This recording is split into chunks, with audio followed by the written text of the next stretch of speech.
عباس بن حسین فرناس، یہ کرتبہ میں رہنے والا ایک ایسا سائنسدان، کب کی بات کر رہا ہوں؟ آج سے 1000 سال پہلے کی بات، آج یہ 2020 چل رہا ہے، وہ 1021 1022 کا سائنسدان ہے، جب کرتبہ کی جامع مسجد کے مینار سے پر لگا کر عقاب کے اس نے خود اڑنے کی کوشش کی، اور پہلا وہ انسان ہے جو ہوا میں اڑنے کا ایک تجربہ دونوں لوگوں کے سامنے پیش کیا۔ ایسے نہیں کہ مینار سے چھلانگ لگایا، بلکہ تاریخ میں آج بھی رقم ہے، عباس فرناس 10 منٹ تک ہوا میں اڑتا رہا۔ اس نے نئی ایجاد کی، اور اس کے 500 سال بعد آ کر اس فارمولے پر تحقیق کی گئی، اور اس کے بعد ایروپلین بنایا گیا۔ دنیا کو ہوا میں اڑنے کا انداز بھی ایک عالم دین نے دیا تھا، ایک نوجوان سائنسدان نے دیا تھا۔ ابن الہیثم کا نام سنا ہوگا آپ نے، سب سے پہلے بصریات کے علم پر کتابیں لکھنے والا وہ سائنسدان جس نے آنکھوں کے متعلق تمام تفصیلات درج کی، بلکہ دنیا میں سب سے پہلے کیمرے کا تصور دینے والا ابن الہیثم ہے۔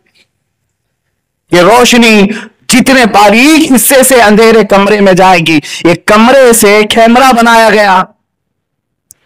ابن الہیثم کون ہے؟ ایک مسلم سائنسدان۔ اتنا ہی نہیں، ابو بکر رازی یہ وہ طبیب ہے جو پوری دنیا کا فاؤنڈر ہے، علم طب میں، میڈیکل سائنس میں سب سے زیادہ کتابیں لکھنے والا مسلم عالم دین ابو بکر زکریا رازی، جنہوں نے آج سے کئی 100 سال پہلے لوگوں کو تصور دیا علم طب کا۔ سرجری کے معاملات پوری دنیا میں کہیں پر نہیں تھے، سب سے پہلے ابو بکر رازی نے سرجری کے طریقے بتائے، ہاسپٹل کا نظام بتایا کہ ہاسپٹل کہاں بنایا جائے۔ بغداد میں انہوں نے خلیفہ سے کہا کہ گوشت کے ٹکڑے کاٹ کر کے ہر محلے پر لٹکائے جائیں، ایک ایک لکڑی میں لٹکائے گئے 10-12 محلوں میں، اور 3 دن کے بعد وہ نکالنے لگوائے۔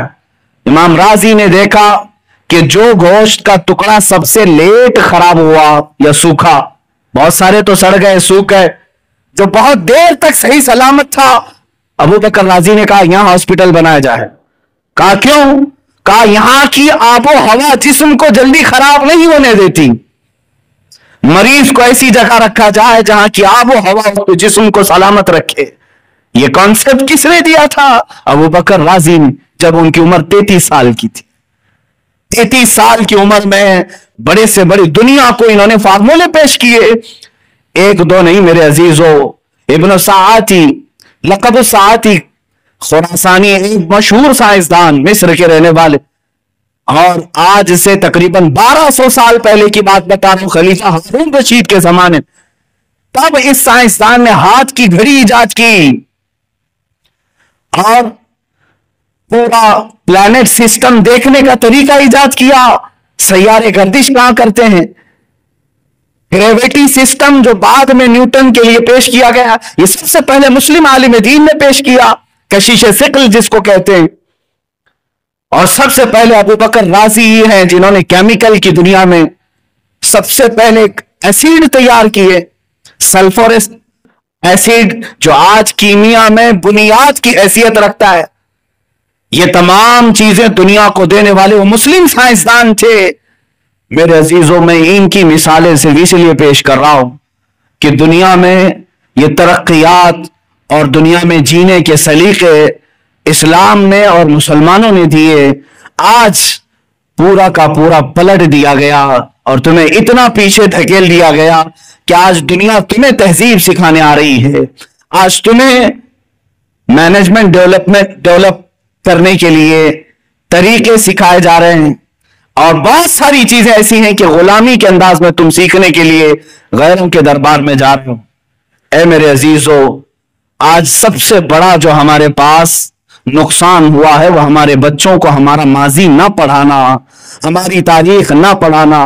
چند سال اور تم اس طرح آنکھ بند کر کے بیٹھے رہو، تب اس کے بعد بچوں کا حال یہ ہوگا، یہ مسلم سائنسدان تو بھلا ہی دیے گئے ہیں، یہ تو کہاں معلوم ہے، اچھے اچھے لوگوں کو نہیں معلوم، یہ تو بھلا ہی دیے گئے ہیں، اولیاء کرام بھی بھلا دیے جائیں گے، تاریخ ختم کی جائے گی، اور چند دنوں کے بعد میں بارہ یہ کہتا ہوں، شاید بچے بعد میں یہ بھی پوچھیں گے محمد کس کا نام تھا؟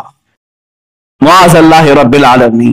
جب اس طرح ہم تاریخ سے اپنی آنکھیں بند کر کے بیٹھے ہیں اور سارا کا سارا ہمارا وقت اسی موبائل انٹرنیٹ پر گزرے، جو فضول اور فحش چیزوں کو دیکھنے میں، اے میرے عزیز بچوں، آج اپنی زندگی کی قدر و قیمت سمجھو اور باز آ جاؤ۔ تم سے سوال ہوگا تمہاری جوانی کے متعلق، تم یہاں پر اللہ کی عبادت کے لیے بنائے گئے ہو، اسی چیز میں ابھی کھڑے نہیں اتر سکے، اسی میں بہت ساری چیزیں باقی رہ گئی ہیں۔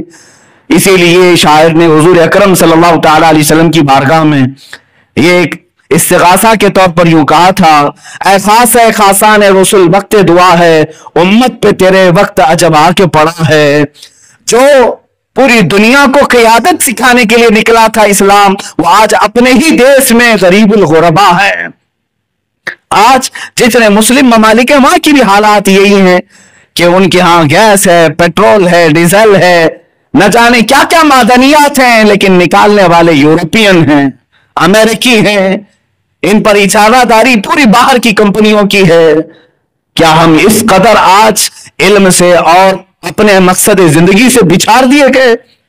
اے میرے عزیزو، میں پڑھ رہا تھا یہودیوں کے متعلق، برسوں گزر گئے، 1400 سال ہو گئے میرے آقا صلی اللہ تعالی علیہ وسلم کی تعلیمات کو۔ بعض علماء بھی اس کو ریجیکٹ کرتے ہوئے آج الگ انداز سے بولنے کی کوشش کرتے ہیں۔ حضور نے فرمایا تھا اپنے بچوں کو نشانہ بازی سکھاؤ، تیر اندازی سکھاؤ۔ حضور اکرم صلی اللہ تعالی علیہ وسلم کی حدیث میں انہیں گھڑ سواری سکھاؤ، تیر اندازی سکھاؤ۔ حضور اکرم صلی اللہ تعالی علیہ وسلم کا حکم ہے کہ یہ تین چیزیں سکھانے کے لیے فرمایا گیا۔ آپ کے بعد جب یہ بات کہی جائے تو یہ گھوڑوں کا زمانہ نہیں ہے، مرسیڈیز کار کا زمانہ ہے، تیر اندازی کا زمانہ نہیں، اب تو بم بارود پیٹرول میزائل کا زمانہ ہے۔ ٹھیک ہے، جدید دنیا میں تم یہ جواب تو دے سکتے ہو، لیکن آج بھی کی بات میں بتاؤں، اسرائیل میں آج بھی یہودیوں کو دیکھا گیا وہاں پر 6 سال کے بچے کو کمپلسری نشانہ بازی سکھائی جاتی، جبکہ ان کو معلوم ہے یہ زمانہ تیر اندازی کا نہیں، لیکن نشانہ بازی کیوں سکھائی جا رہی ہے؟ گھڑ سواری آج بھی سکھائی جا رہی ہے اسرائیل میں، آج بھی۔ کیا انہیں نہیں معلوم وہی کاروں کی ایجاد کرنے والے لوگ ہیں بہت سارے؟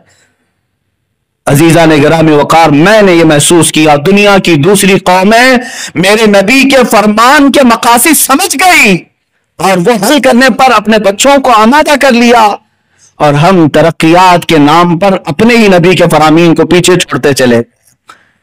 میں نے شاید اس سے قبل بھی آپ سے کہا تھا، ایک عورت جب حاملہ ہو جائے اسرائیل میں تو 9 مہینے اس کی نگرانی کے لیے بجٹ پاس ہوتا ہے، حاملہ عورتوں کے لیے بجٹ پاس کیا جاتا ہے گورنمنٹ کی طرف سے۔ 9 مہینے وہ کیسے گزارے گی؟ اسے میتھمیٹکس یہ ٹف فنڈے دیے جاتے ہیں حل کرنے کے لیے کہ عورت ان میں اپنا وقت صرف کرے، اس کے پیٹ میں پلنے والا بچہ ذہین پیدا ہوگا۔ عورت کو حساب میں پورا دن گزارنے کے لیے کہا جاتا ہے، بہت ساری چیزیں، اور جب پیدا ہوتا ہے بچہ اس وقت سے اس کی پلاننگ، ماسٹر پلاننگ ہوتی۔ ہر یہودی بچہ بزنس مین بنے، ہر یہودی بچہ ٹاپ انجینئر بنے، یہ تمام چیزیں انہوں نے اپنے بچوں کے ساتھ کیا، اسی لیے مٹھی پر ہو کر پوری دنیا پر حکمرانی کے خواب سوچتے۔ عزیزان گرامی وقار، آج ہمارے پاس صرف اور صرف ایک آپشن رہ گیا کہ ان بچوں کو جو تم نے آوارہ چھوڑ دیا ہے، بیکار اور عبث چھوڑ دیا، یا پھر جو نوجوانوں نے اپنے آپ کو سمجھ لیا کہ ہم بیکار ہیں، عبث ہے، وہ واپس آ جائیں۔ اللہ نے تمہیں بیکار نہیں بنایا، فضول نہیں بنایا، تمہاری جوانی عیاشیوں کے لیے نہیں ہے میرے عزیز، تمہاری جوانی صرف اور صرف گیم کے لیے نہیں ہے۔ وہ اپنے بچوں کو اصلی گیم کھلا رہے ہیں، میزائل پکڑا کر کے، بندوق پکڑا کر کے، تیر پکڑا کر کے، اور تمہیں موبائل میں مصروف کر کے رکھ دیا۔ تم پب جی میں رہو اور ہم حقیقی میدان میں رہیں گے، تم اسی میں لڑتے رہو اور وہ اپنے بچوں کو حقیقی میدان میں لے آئیں گے۔ آج میں نے یہ دیکھا کہ چند دنوں پہلے ایک بھڑکاؤ بھاشن کرنا، ویسے تو ہمیں یہ کہتے ہیں ہندوؤں میں، ایک سوامی کہہ رہا ہے کہ ہر بچے کو آپ ہتھیار دو، ہر بچے کو ہتھیار دو۔ کیا آپ کو ہندوستانی نظام کے ڈپارٹمنٹ پر نہیں بھروسہ ہے؟ ہم نے تو کبھی اپنے بچوں کے متعلق اس طرح کی باتیں نہیں کی، لیکن وہ تمام چیزیں کھل کر کے اس بات کو کر رہے ہیں، کہہ رہے ہیں۔ صرف اس لیے میرے عزیزوں کے الرٹ رکھنا چاہتی ہے ہر قوم اپنے بچوں کو۔ آج میں بھی آپ سے یہی گزارش کرنا چاہوں گا، اٹھو، وگرنہ حشر نہ ہوگا پھر کبھی، دوڑو کے زمانہ اپنی چال چل گیا، دوڑو کے زمانہ چال اپنی چل چکا۔ میرے عزیزوں، اپنے بچوں اور اپنے جوانوں کے وقت کو برباد ہونے سے بچاؤ، ان کے ضائع ہونے سے بچاؤ۔ بہت ساری تاریخیں ہمارے پاس موجود ہیں۔ ہندوستان میں آ کر کے تاریخ رقم کرنے والے سلطان سید سالار مسعود غازی رحمۃ اللہ تعالیٰ علیہ کا نام سنا ہوگا۔ بہرائچ شریف کے ایک بزرگ ہیں جن کے متعلق اعلیٰ حضرت فرماتے ہیں ہر 50 منٹ پر وہاں پر حضرت خضر علیہ السلام کی حاضری دیکھی گئی ہے۔ یہ وہ سالار مسعود غازی جو خواجہ غریب نواز سے پہلے ہندوستان آئے تھے اور اپنی زندگی قربان کی اور شہادت پایا، اور آج تک لاکھوں کروڑوں لوگوں کے دلوں میں آج ان کی عظمت موجود ہے۔ جانتے ہیں ان کی عمر کیا تھی؟ ان کی شہادت کے وقت ان کی عمر 18 سال کی تھی، 18 سال کی عمر، اور سلطان سالار مسعود غازی سلطان الاولیاء بن گئے۔ شہیدوں میں بڑا اعلیٰ مقام ہے۔